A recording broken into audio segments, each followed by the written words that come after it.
গল্প তুই মোর নাতি মারছো কে তুই মোর ডাইল খেতে লেঙ্গই বলছো কে আয়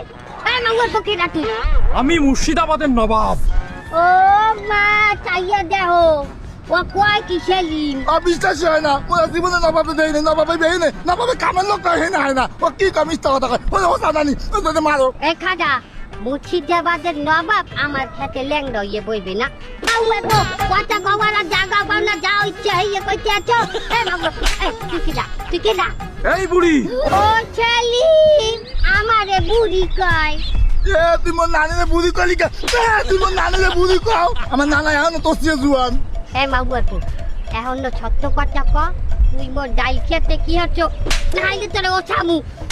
ক আমার ডাইল খেতে কি হচ্ছ না আসলে আমি এই খেতে একটু টয়লেট করতে এসেছি। ও সেলিম আমার মুখ ডাইল খেতে টয়লেট করতে আইছে ওই টয়লেট দিয়ে বাচ্চাবি না